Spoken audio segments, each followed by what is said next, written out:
First round of the NCAA women's basketball tournament this upcoming Saturday. Your Quinnipiac University Bobcats, reigning MAC champions, got awarded the number 12 seed, and they will face the number 5 seed, the reigning Big East champions, Marquette Golden Eagles, at 25-7, 13-5 in the Big East.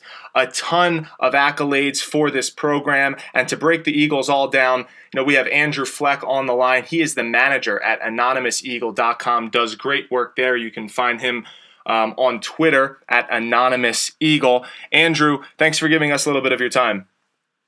Oh, not a problem. Happy to be here. Andrew, let's jump right to it. Big East champions, highest seed in the NCAA tournament in program history. It's been a crazy week for the Marquette Golden Eagles. Can you just tell us a little bit about what the last week has been like for the program, the university, and the community?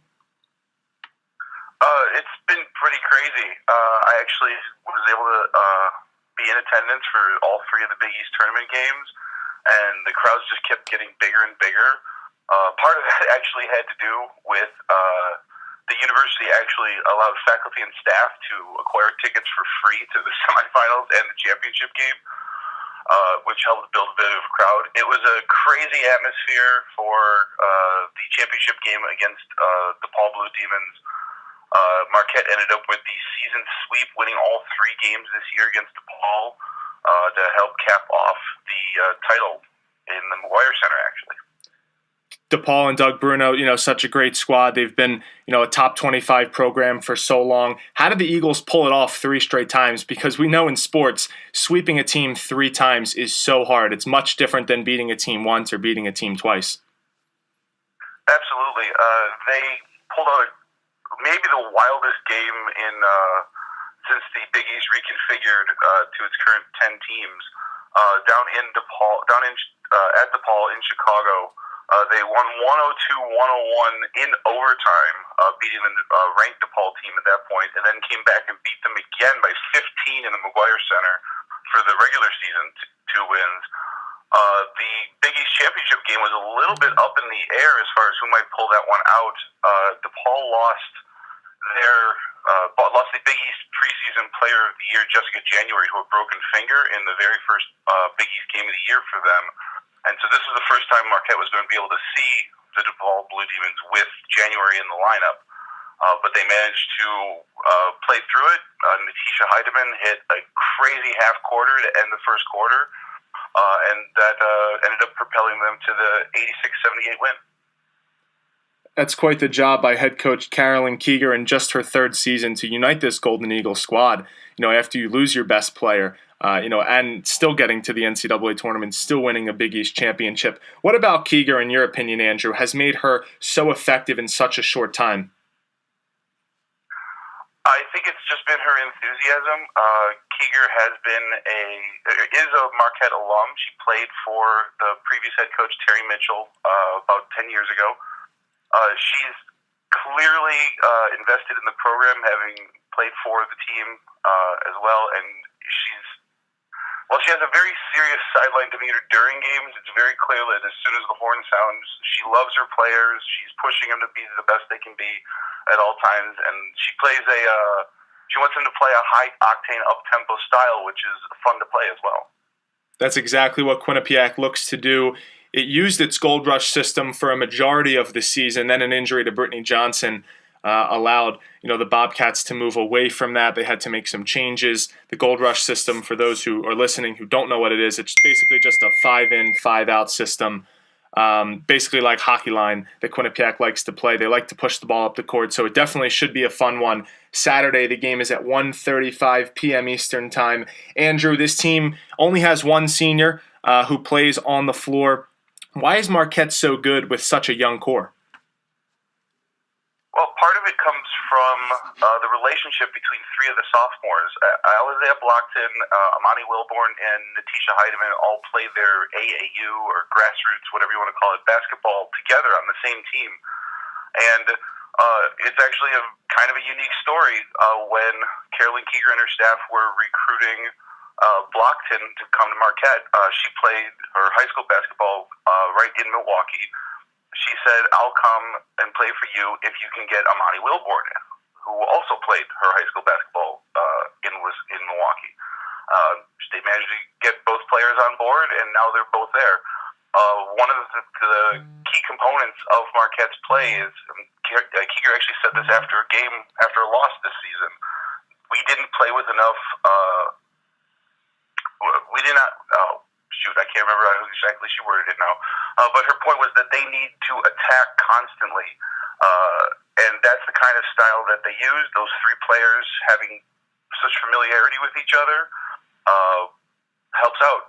You'll see Marquette suddenly throw like 80-foot run-out passes to get a fast break bucket. They'll throw passes you won't even believe they found the hole for to cut across the court and get a layup. It's an amazing sight to behold when they can pull it off.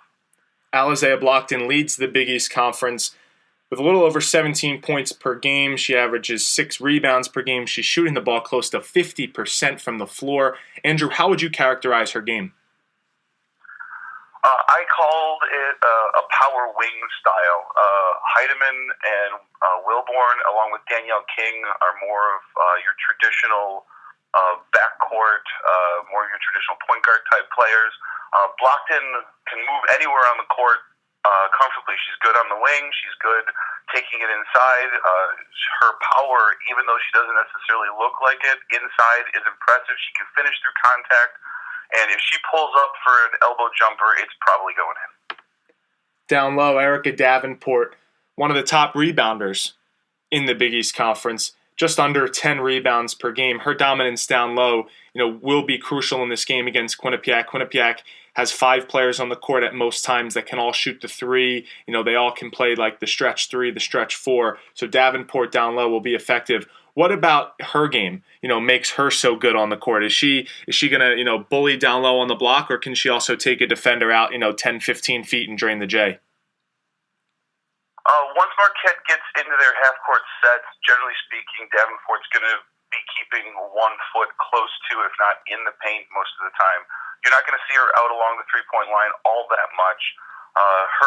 She's got an amazing move set down low. Her agility to find the space, to be able to twist around defenders is fantastic.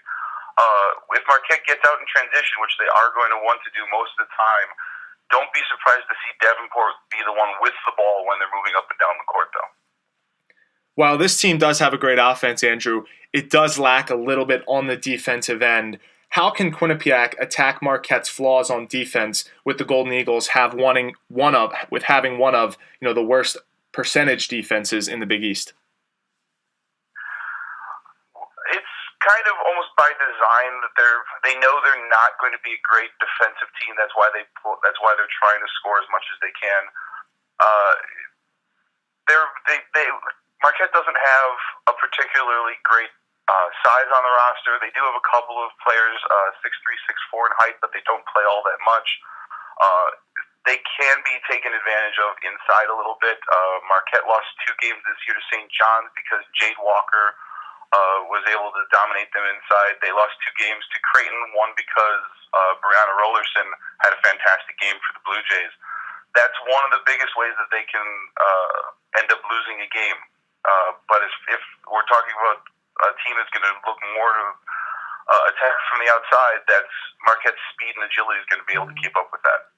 The Golden Eagles, once again, the first time they're going dancing since the 2010-2011 season, the highest seed it has received, the number 5 seed. They'll play Quinnipiac.